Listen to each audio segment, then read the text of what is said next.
Good morning, guys. Happy holidays, and welcome to today's podcast. I've got Liz Harr on the show, and she's a nationally recognized expert in high growth marketing, and she is the head of the firm's technology and consulting practices. She's going to talk to us all about the work that she's done. She's a managing partner over at Hinge. And for the audience that is interested in branding and marketing for professional services, Liz is our guest. Welcome, Liz. Thank you so much. I'm looking forward to the conversation. Yeah, so briefly discuss you, your background, your story, and I'm excited to dive into the questions.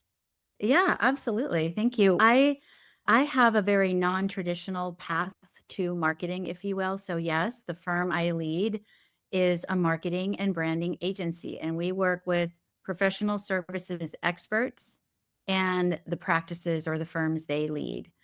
However, my background has nothing to do with traditional marketing. I have a master's in economics. I am partly fluent in Japanese. Used to be much more fluent than I am now, but my path was really around analytics and how to grow companies. When I came across Hinge, I saw such a good synergy because that, after all, is what we do at Hinge. We help our clients grow and we just teach them how to do that through attention to their brand. So it's a nice synergy after all. Yeah, interesting. And the first question I have for you is for the audience listening and they're interested and you sparked their curiosity. What is your unique proposition? What do clients come to you for? Clients come to us for an answer that really isn't readily available on how to grow and scale when what you're selling is an intangible, when what you're selling is expertise. It's real. There are a lot of answers out there, and it has to do with shiny rocks and flashy messaging on how to grow and scale companies when you have a widget. But what about when you sell expertise? How do you sell that intangible? So that's really what clients come to us for, is to teach them a prescriptive, efficient way to building wealth for their firms. Interesting. So we'll talk about high growth marketing foundations and what are fundamental pillars of high growth marketing that every firm should prioritize. I would say that it's really around the fundamental first and foremost. What you need to do is become visible for the things that your audience cares about. So within your lane of expertise, what is that 4 a.m. problem that your audience grapples with? Knowing that through their lens, not yours, but through their lens, how do they describe that?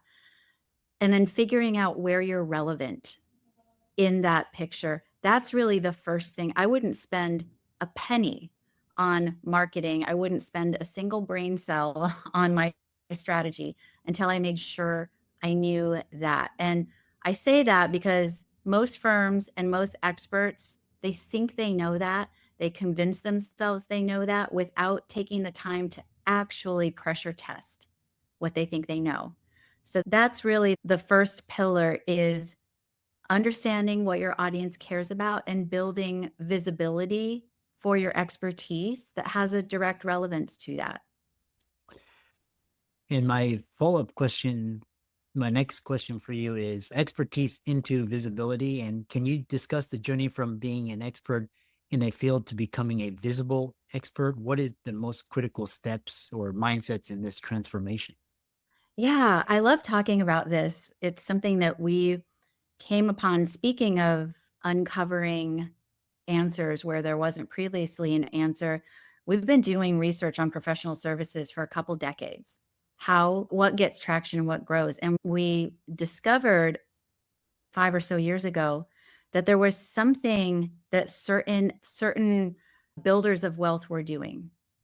They were becoming visible as experts. So we coined this phrase, visible expertise. And as we've studied the best ways to do that, we've laid the framework around 7 steps. And they're pretty straightforward, but they're important. First and foremost, understand your audience, like I talked about moments ago. Second, understand what's important to you as you grow and scale. You need to know, are you going to grow organically? Are you a lifestyle business, or do you want to leave generations of wealth? Knowing that is important. Number 3, once you have that understanding under your belt, how should your firm or you as an expert be positioned? What's the language that describes the DNA of who you are, what you do, and why you should be selected? Number 4 is, armed with all of that intel, create your messaging playbook. This is the marketing messaging that brings your brand to life, the things that people see on your website, the things they see in your brochure, those headlines that captivate them to say, "Ooh, okay, that's interesting. I really want to learn more." And then 5, 6, and 7 are really the strategies and tools. Number 5, what marketing techniques and in what channels should you make those techniques visible based on how your audience learns? 6, what tools do you need to allow that strategy to unfold? And then 7, one of the most important, measure, track, learn from what you measure and track, rinse, repeat. Hmm. Interesting. Yeah, it's really interesting because a lot of my colleagues and cohorts were all physicians, and a lot of them are they're parlaying their experience and their expertise in the clinical setting into kind of the marketing setting. And talk about marketing challenges in technology and consulting. And what are some unique challenges you face when developing marketing strategies for the technology and consulting industries? I think one of the biggest challenges is just the reality of these firms. We call it the seller doer model, where the people we're trying to develop visibility for, they're the rainmakers. They're the ones bringing in the deals. They're the ones building the book of business. They're the ones building the practice. And so they're very busy individuals. Yet they are the ones whose authentic expertise needs to be brought to the fore. And so what does that mean? I think they're on board. These folks are on board with, hey, I need to develop some relevant content. I'm not talking blog just because everybody blogs. I'm not talking go on social media just because people say you do it. I'm talking about educating your audience. That 4 a.m. problem, you know what they do? They go online and they try to learn about it. So the idea is, make sure that your opinions, your information is in that mix, is in that dialogue when your audience is out there searching. So that's really the biggest hurdle, is time. How do you help these folks not only latch on to this idea that you can't just sit around and wait for referrals? That's going to build about a tenth of your total potential book of business. I can go down a rabbit hole of data on that. But referrals, a referral only strategy will really cap your growth potential. So you need to be findable, need to be visible to the people who've never heard of you before, who are never going to get referred your way. And it takes time and attention. But I think once they see a clear strategy and why it works and how to measure it, the guard starts coming down and they relax a bit. Yeah, interesting. We're going to talk about the role of data, marketing, analytics, AI. One big question I have for you is, you say go where your audience is. And is it possible that a influencer in today's economy can survive without having a presence on social media? Because if your audience is not using Google or Facebook or TikTok or Instagram or LinkedIn, do you need to have a presence there, or are they just, or is it good, or are they wasting their time, or is it you have to have a presence online? Such an excellent question. In most cases, you're going to have a presence online. Why is that? Even if your audience isn't learning and gathering information, guess who is? The influencers of your audience. So a lot of times, an audience that is not tapped in and doesn't learn digitally and is still learning via traditional methods, a lot of times they're asking, hey, who do you know that could solve this problem? Who do you know that specializes in Y? How about those experts in Z? And yeah, they're going to learn through their traditional methods, but 9 times out of 10, and our data supports this, those traditional learners will ask somebody whom they trust on who do they know that could solve this problem. And what do those people do? They're the online learners. So that's why really having a balance, we don't say have an all digital strategy, nor do we say have an all traditional. It's really got to be a balance because that's really how the world learns. Yeah. Fascinating. And I really love this because I've been pondering the power of just digital marketing and the power of social media and just insights from getting from the buyer and reverse engineering that. And you wrote a book actually called Inside the Buyer's Brain. And what are some surprising insights about what motivates buyers of professional services? Oh, that's one of my favorite bodies of research. We've been doing that for about 7 years now. And one of the really surprising results of that is that expertise trumps relationship. What do I mean by that? A lot of times we think relationship is the primary driver of our business, and that if we have a great relationship, we're going to keep our clients for a lifetime. It doesn't work that way. What the data shows is that a newcomer can unseat the incumbent even when that relationship is super, super strong and in place if their expertise is more relevant. How do you make sure your expertise is more relevant? It's by not only saying what you're an expert in, but by messaging and tying what you're an expert in to what your audience cares about. And a lot of times, those of us who have these long entrenched relationships, we just don't even think about that. We just say what we're passionate about and hope that keeps everything in place, and it doesn't. Yeah. Where does AI play into this? Because now we've got data analytics, we got marketing, got social media marketing, we got platforms, influencers. How has the role of data evolved in shaping marketing strategies, and how do you see AI playing out in all of this mix? Yeah, AI, my answer today is probably going to be different than what I would say tomorrow because it's changing that rapidly. I'm being hyperbolic, but it is changing so, so fast. But in today's landscape, on the one hand, AI is like a force accelerant to knowledge. It's a force accelerant to all the good measurements, which then help us test what we're doing and make sure that what we're doing is yielding the results that we expect and need to drive us forward. So we are so much more efficient in today's world with AI than we were even last year in our ability to capture information to capture information that we already had and we had no idea it existed. So that's what I love about AI and where it's pushing us. Where I don't love it so much is on the content side. I think a lot of experts want to take a shortcut, and there are no shortcuts on the pathway to being a visible expert. I'll tell you that. But the only shortcut is maybe hire a ghostwriter who can help you write. But other than that's the only shortcut you get. And a lot of experts think that AI can be a tool for producing content.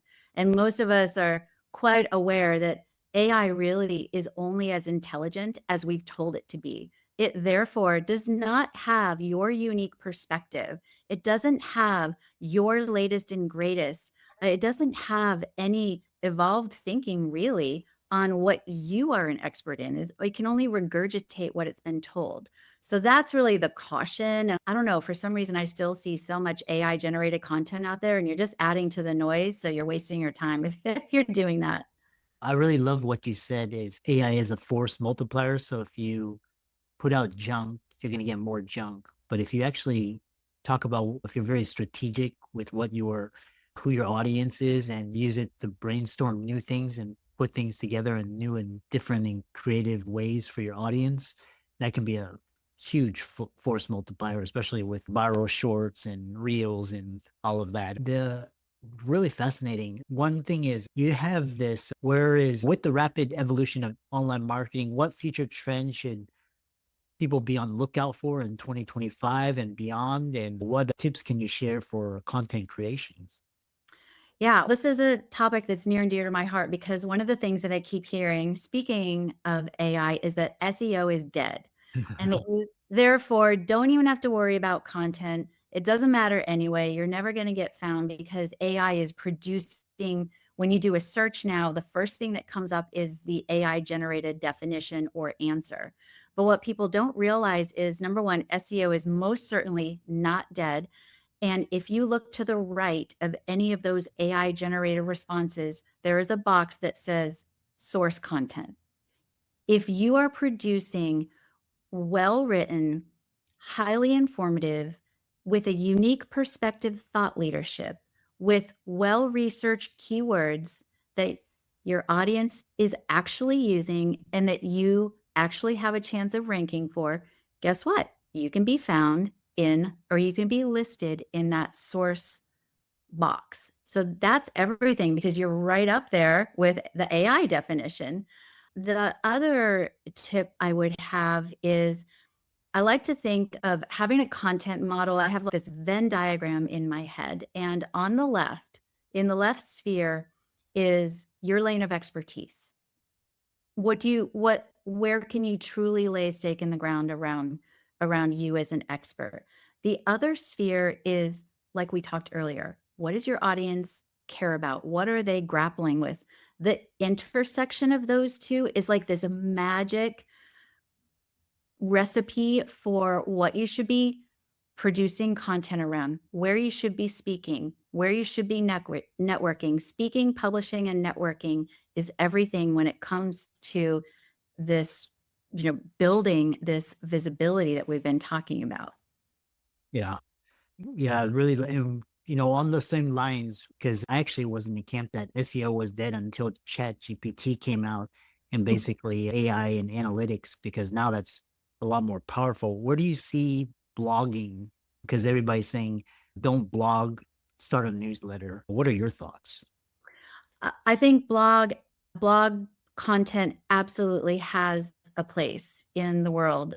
Why? Because number one, it matches how learners are still trying to learn. They don't want to invest more than a couple minutes, seconds, really, of their time. So they will scan content.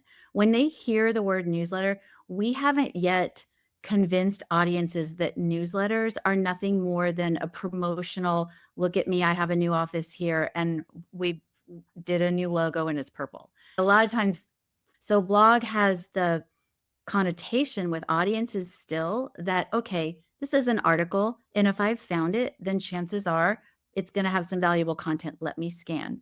The other reason blogs are so valuable is because they can be source content for other types of content. You mentioned video earlier. One of the things we do at Hinge is we teach our clients how to write a blog. And these days, for a blog to get traction online, it needs to be triple the number of words that it used to have to be. So it needs to be like between 1,500 and 2,500 words. You can take a single blog and generate 4 or 5 little snippets of video content. You can create so many other types of content from that single piece. So it has lots and lots of traction. And I mean, we need to live in a world of efficiency. So I'm all on board with finding efficient ways to use content. Yeah. Are Twitter and LinkedIn the new types of blogging as opposed to a blog on a website? Is the kind of, because, you can write articles, micro articles. Is that what you think? That's another great question. Twitter/X still up in the air on how valuable it is or isn't. But yes, in today's professional environment, LinkedIn is everything. And I would recommend when it comes to a blog, make sure it's in 2 places at minimum. One is on your website and also on your personal LinkedIn profile. If you're an expert and you're part of a larger practice that has its own brand, or you're part of a firm, we have found through testing and the LinkedIn algorithm favors blogs that are coming from an individual's profile versus being posted on your company's LinkedIn page. That but those 2 places, LinkedIn and your website for sure. Yeah, fascinating. That's really insightful. I know we have a few more minutes left, and for advice for aspiring marketers and people that want to do what you're doing, because you have actually interest in martial arts, and you just have you balance professional, personal passions. What final piece of advice would you have for those influence out there that want to pursue your line, influencer marketing, content creation, and how can people find you? Well, lots of good questions. I do think that it is no longer an option to achieve balance. That is today's non-negotiable. I think that we learned that over the last couple years, right? That if you don't have that, you really have nothing. So, however you need to achieve it. With my team, we actually don't have a physical office anymore, but when we did, we would do meetings where I would have a set of barbells in my office and we would do lunges up and down the hallway. If we didn't have to be in front of a screen, why not? So I think that however you can leverage your day to take those times out for the most important person on this earth, that's you. And if you don't prioritize yourself, you're not going to get anything else right. So that's what I've learned, and that's what I do. And where can people find me? So I am on LinkedIn, Elizabeth Harr. And also, I would ask people to go to the Hinge website. They can find me there, but probably more interestingly, they can find all of this great research for free. You don't even have to get on a list for it. So grab the research and see what you can learn. Yeah. And thanks so much for coming on and sharing your wisdom, and keep up the great work, and happy holidays. Thank you so much. Happy holidays to you as well.